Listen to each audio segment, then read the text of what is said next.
आई भैया हम गायक प्रकाश राज गुजरात रेप कांड पे एगो भजन लेके आइल बानी।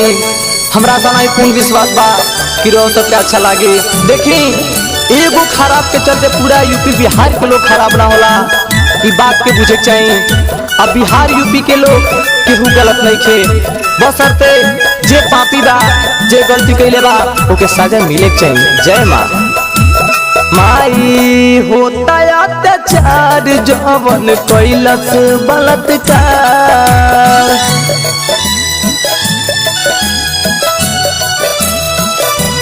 माई होता अत्याचार जवन कैलस बलात्कार, आके पापियन के मैया मिटा बहनी दोसवन के मैया बचा बहनी दोसवन के मैया बचा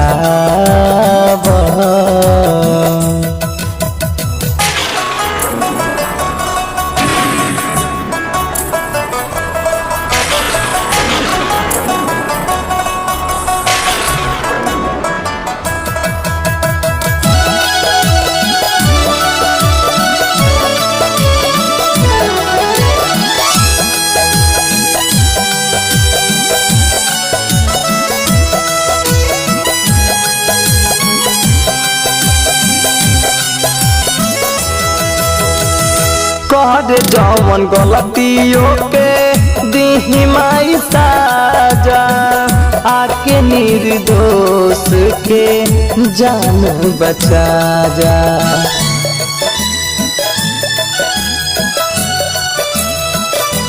हाँ कहर जवन गलतिया के दीही माई साजा, आके निर्दोष के जान बचा जा।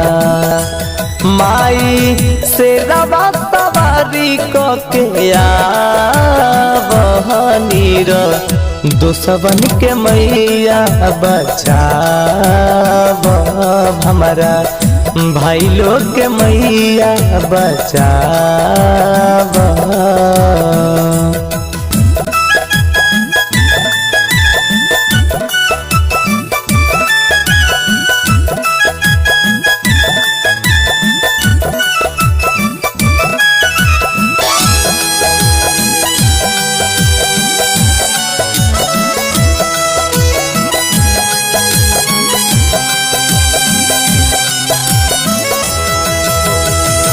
एगो के चलते पूरा होता बदनामी, यूपी बिहार के मैया दर्द के जानी।